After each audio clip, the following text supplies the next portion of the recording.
What's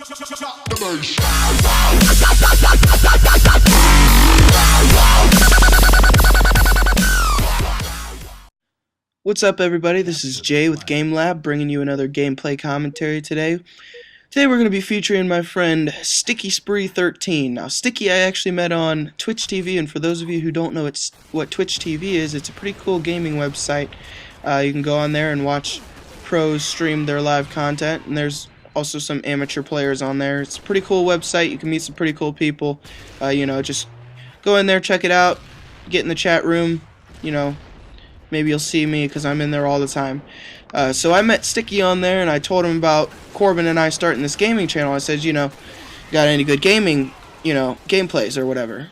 And he says, yeah, I got a couple. So he sends me this one, and I looked over it a couple times, and there was a couple things in this gameplay that I really liked, and there was also a couple things that I didn't like as much, and I wanted to point those things out.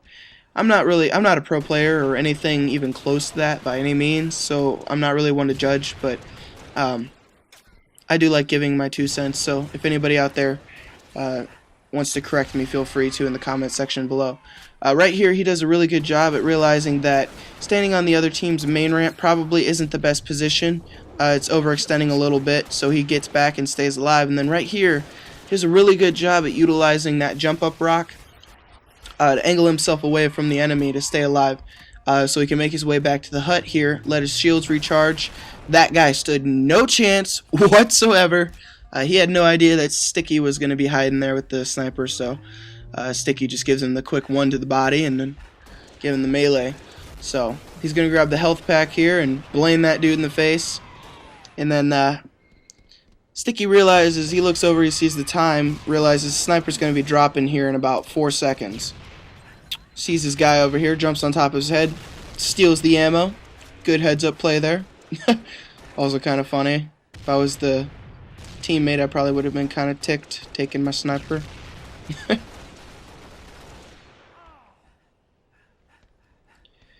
Gameplay's kind of slowing down a little bit. Sticky noticed that a couple of his teammates were really overextending. They're pushing up way too far. Pretty much assumed that they were probably going to die, so he does the really smart thing by staying back and just waiting for them to respawn. Just barely missed that body shot there. It would have been nice to get the guy one shot at least. Would have helped his teammate out. That's something I wanted to point out. Sticky does a really good job at getting people one shot and not trying to get greedy with the kills. Right here, he gets this guy one shot and then doesn't even try to go for the headshot. He knew that he had 2 teammates over there could handle it. He didn't need to waste the ammo because he might need it for an instance like that where he blains somebody in the face to stop the flag. So good job, Sticky. Good heads-up play. Right here, I wanted to point out that what in the heck, like for real, what in the world was the blue team thinking? All of the red team was alive, and they tried to force that flag, and because of that, Sticky, my man Sticky here, gets a nice overkill extermination. And that guy couldn't hit the broadside of a barn, and that guy was completely oblivious to anything that was going on. I like how after Sticky got that kill, he quickly turned around and started facing the rocks. He knew that they were going to start spawning in the rocks, so that's also a very good heads-up play there by Sticky. Couldn't tell if that was a 5 or a 6 shot, but he gives a nice crispy 5 and or 6 for the running riot. Either way, he out-DMR'd him, so I guess it doesn't matter. Sticky's doing a really good job at staying alive. Right around here, for me at least, I get kind of nervous when I know I'm on a really good spree. I always don't want to choke, mess up. So again, Sticky times them sniper. He times the snipers perfectly. That's something else that he does really, really well throughout this whole game, is timing pretty much all of the power weapons, including the rockets. On CTF Sank, or really any CTF game, power weapons are a huge thing that you're going to want to control throughout the game. And a couple of those things that I think that you should be controlling, especially in Capture the Flag Sanctuary, is the sniper, obviously, because there's going to be 2 on the map. If you can get your enemy's sniper ammo, that would be great. If you could be the only one with the sniper, that'd be a good thing. Also, the rockets, obviously, probably the most important thing. I don't know what the heck that guy was doing. He was sleeping. This guy, completely oblivious, Right here I wanted to point out real quick, I'm not exactly sure why Sticky decided to shoot the guy that wasn't paying attention to him.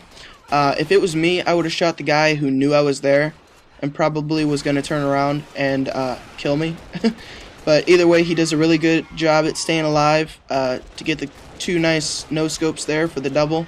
Then a nice long-range headshot, well, not a headshot, but a nice long-range DMR shot for the 3rd kill. It wasn't a triple, but it was pretty close.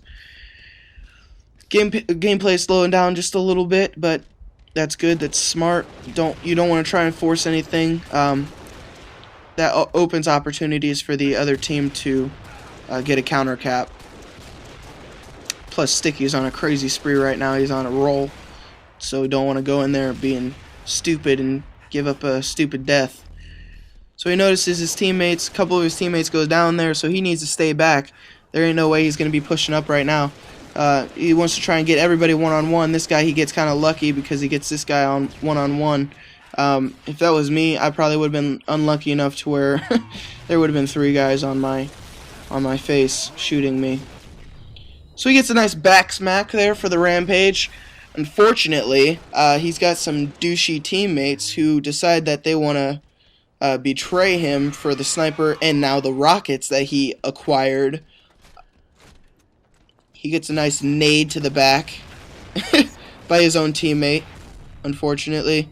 He goes ahead and betrays his own teammate. And for the next few minutes, there's actually going to be a couple of more of those. But, you know, you think about it. If you were on a rampage, if I was on a rampage personally, I would be pretty angry if my own teammate got that greedy to where he had to steal my freaking weapon. So that's what you get, Prez. One thing I've learned from watching this gameplay is you don't steal Sticky's sniper, okay? Don't do it. It's a bad idea. So now Sticky's got his sniper back. Went ahead and let the rockets go. I don't know if those were empty or not, but he spends the next couple minutes focusing on pretty much just getting back at the dude who ended his spree. I like right here how he goes out of his way to kill that guy with the rocket.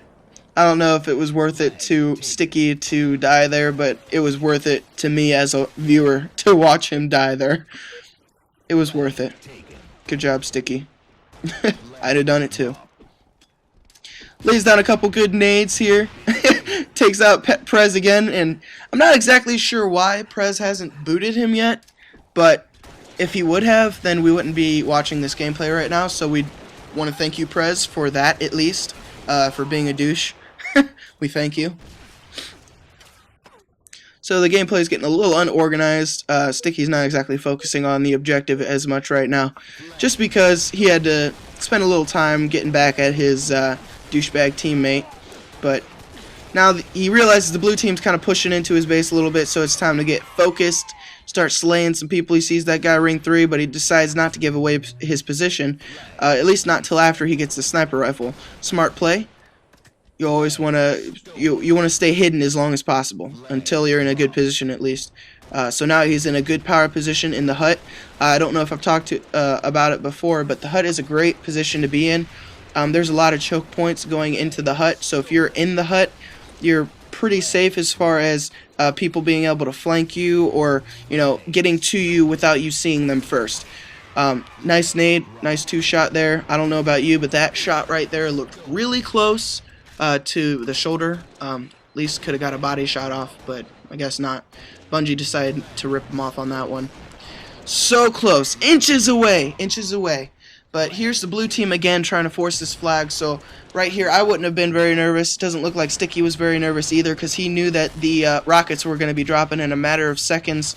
So he puts himself in a great position to be able to get those. Gets a nice double kill and saves the flag cap essentially.